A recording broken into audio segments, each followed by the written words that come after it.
Hi guys, welcome back my channel. இன்னைக்கு என்ன recipe பார்க்க போறோம் அப்படின்னா ஸ்பைசியான டேஸ்டியான மீல் மேக்கர் கிரேவி தாங்க பார்க்க போறோம். அதுக்கு நான் ஒரு 15 ரூபாய்க்கு வந்து மீல் மேக்கர் வாங்கி எடுத்துக்கிட்டேன். இதுலயே பாத்தீங்கன்னா குட்டி குட்டியா இருக்கும், அது கூட வாங்கிக்கலாம். எதுல செஞ்சாலும் டேஸ்ட் செமையா இருக்கும். நான் பெரிய மீல் மேக்கர் தான் எடுத்துக்கிட்டேன். இதை வந்து ஒரு நல்லா கொதிக்க வச்ச சுடுதண்ணில வந்து ஒரு 50 மினிட்ஸ் நல்லா ஊற விட்டீங்கன்னா அது நல்லா ஊறி உப்பி வரும். அதுக்கப்புறம் நம்ம சமையலுக்கு எடுத்துக்கலாம். இப்போ பார்த்தீங்கன்னா மீல் மேக்கர் நல்லா ஊறிடுச்சு. இப்போ இதில் இருக்கிற தண்ணியெல்லாம் அப்படியே நல்லா பிழிஞ்சு எடுத்துட்டு அதுக்கப்புறம் நம்ம சமைக்கிறதுக்கு எடுத்துக்கலாம்.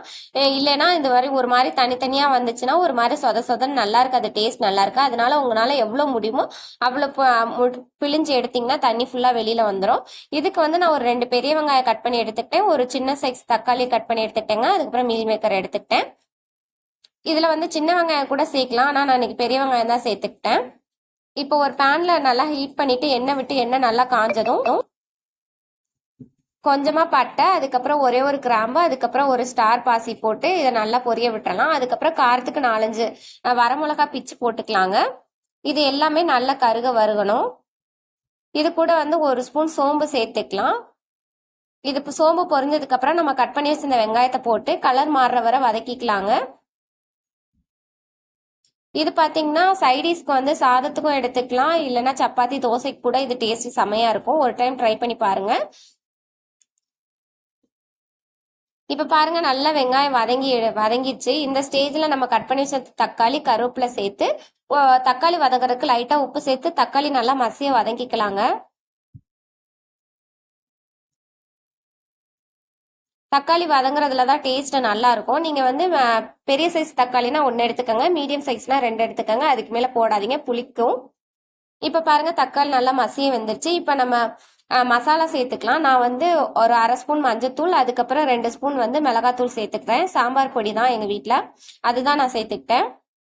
பொடியில உள்ள பச்சை வாசனை போற அளவுக்கு ஒரு 5 செகண்ட் வந்து நல்லா வதக்கி எடுத்துக்கலாம்.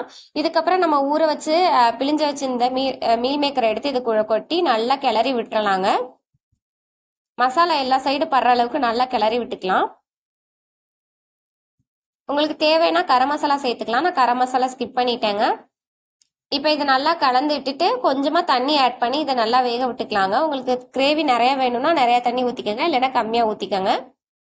நான் இந்த மீல் மேக்கர் மூழ்கிற அளவுக்கு தண்ணி ஊற்றிக்கிட்டேங்க. இதை நல்லா கிளறிட்டு இந்த ஸ்டேஜில் உப்பு காரம்லாம் இருக்கான்னு செக் பண்ணிவிட்டு இல்லைன்னா ஆட் பண்ணிக்கோங்க. எனக்கு காரம் கம்மியாக இருந்துச்சு, அதனால நான் ஆட் பண்ணி கொஞ்சம் தண்ணி சேர்த்துக்கிட்டேங்க. இந்த அளவுக்கு நான் தண்ணி சேர்த்துக்கிட்டேன். இது நல்லா கொதிக்கணும். இங்கே பாருங்க, இப்போ நல்லா கொதிச்சு இதில் உள்ள தண்ணியெல்லாம் வத்திருச்சு. இன்னும் கொஞ்சம் ஒரு 5 மினிட்ஸ் கொதிக்க விட்டுறலாங்க. இப்போ பாருங்க நல்லா வத்திருச்சு. இந்த ஸ்டேஜில் ஃபைனலாக வந்து மல்லித்தலை போட்டு இறக்கிக்கலாங்க. அவ்வளோதாங்க, டேஸ்டியான மீல் மேக்கர் கிரேவி ரெடிங்க. இது சப்பாத்தி, சாதம், தயிர் சாதம், சாம்பார் சாதம் எல்லாத்துக்குமே பெஸ்ட் காம்பினேஷனாக இருக்கும். இந்த மாதிரி குட்டி குட்டி ரெசிபி தெரிஞ்சுக்க என்னோட சேனலை சப்ஸ்கிரைப் பண்ணி வச்சுக்கோங்க. வீடியோ பிடிச்சிருந்தா லைக் பண்ணுங்க, ஷேர் பண்ணுங்க. தேங்க்யூ ஃபார் வாட்சிங்.